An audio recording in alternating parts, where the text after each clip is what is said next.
نحمده ونصلي ونسلم على رسوله الكريم أما بعد أعوذ بالله من الشيطان الرجيم بسم الله الرحمن الرحيم اللہ رب ذوالجلال نے رمضان المبارک کے روزے کے بارے میں ارشاد فرمایا ایام معدودات کہ یہ گنتی کے چند ایام ہیں، اور گنتی کے چند ایام اس طرح ہے کہ ہمارے دیکھتے ہی دیکھتے رمضان المبارک کا اکثر حصہ وہ گزر چکا ہے، اور یہ اللہ رب العزت کی طرف سے اپنے بندوں کے لیے انتہائی کرم، انتہائی رحمتوں اور فضل والا مہینہ ہے۔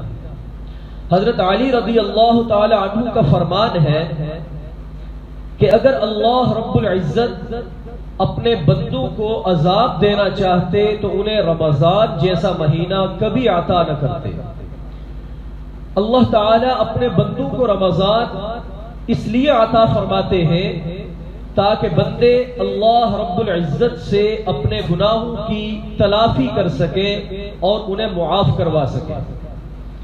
رمضان المبارک کا آخری عشرہ اس لحاظ سے نہایت قیمتی عشرہ ہے کہ اس کے اندر ہم اللہ رب العزت سے اپنی مغفرت اور بخشش اس طرح کروا سکتے ہیں کہ صرف بہانے کی دیر ہے کہ ہم اللہ رب العزت کے سامنے حاضر ہوں، اپنے گناہوں کی معافی مانگیں، اللہ تعالیٰ کا ہم پر ضرور کرم ہوگا۔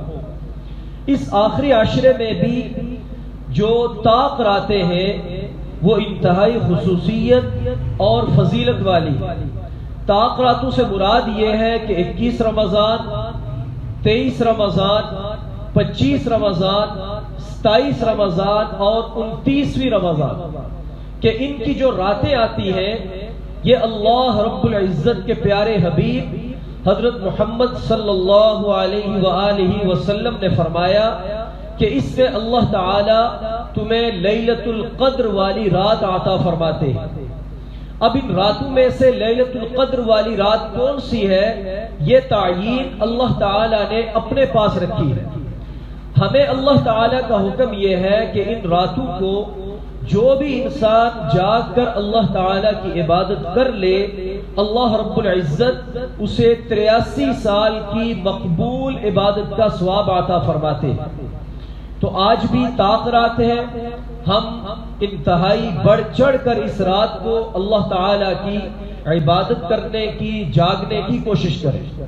اللہ تعالی نے ہمیں ایک نماز عطا فرمائی جسے صلاۃ التسبیح کہا جاتا ہے۔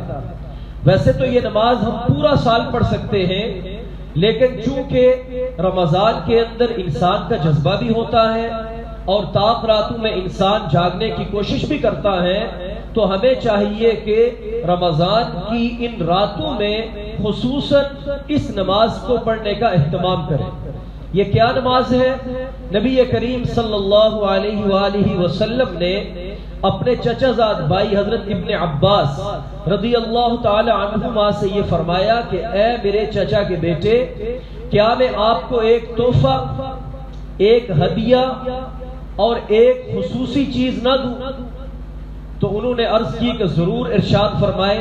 تو نبی کریم صلی اللہ علیہ وسلم نے فرمایا کہ میں آپ کو ایسا تحفہ دیتا ہوں کہ وہ کرنے کے بعد آپ کے وہ گناہ جو آپ نے جان بوجھ کر کیے، وہ گناہ جو آپ نے بھول کر کیے، چھوٹے گناہ کیے یا بڑے گناہ کیے، زندگی میں کئی بار کیے یا ایک مرتبہ کیے، اللہ رب العزت آپ کے ان تمام گناہوں کو معاف فرما دے گا۔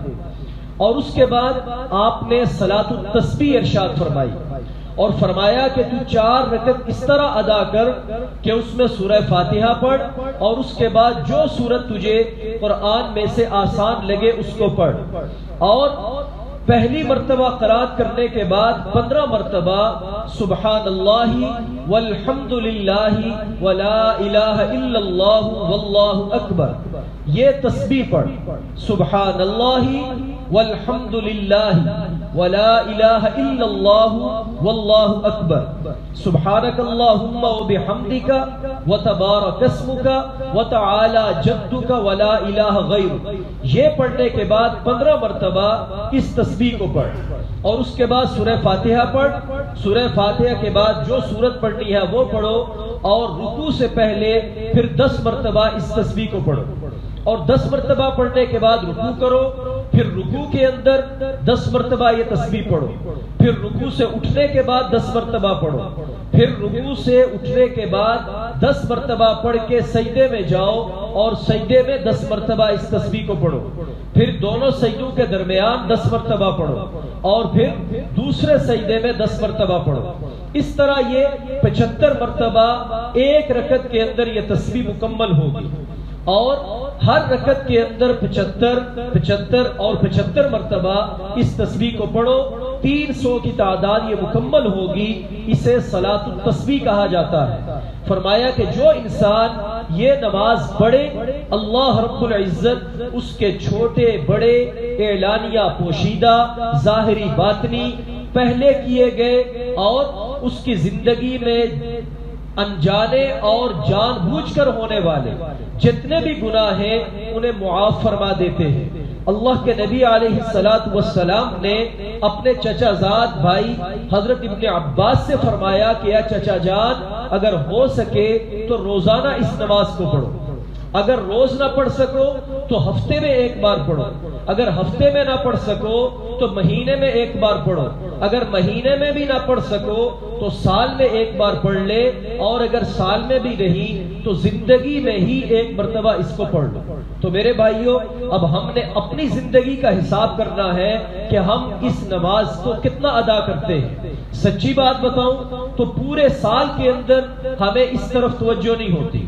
فرض نماز ادا کرے اللہ تعالیٰ کا بڑا شکر ہے اس کا کرم ہے تو نوافل کا اہتمام کرنے کی طرف توجہ نہیں ہوتی.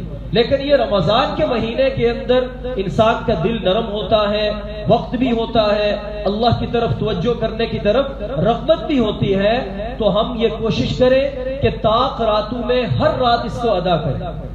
ویسے تو ہر رات کے اندر پڑھے راتوں کو اٹھ کے اللہ تعالیٰ کی عبادت کرتے ہوئے صلاۃ التسبیح کا اہتمام کریں.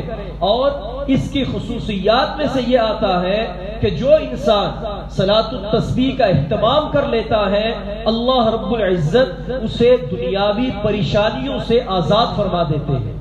تو یہ ہمارے لیے ایک بہت بڑا آج کل مسئلہ ہے دنیاوی پریشانیاں اور اس کے ساتھ ساتھ گناہوں کی معافی. تو ہم یہ کوشش کریں کہ آج طاق رات ہے آج ہم مسجد میں آئیں اور راتوں کو اٹھ کر اللہ رب العزت کے سامنے آہوزاری کرتے ہوئے اس نماز کو ادا کریں تاکہ اللہ رب ذوالجلال کا کرم اور فضل ہم پہ نازل ہو. اللہ تعالی سب کو توفیق عمل نصیب فرمائے. الحمد للہ رب العالمین والصلاة والسلام على سید المرسلین وعلى آلہ وصحبہ اجمعین.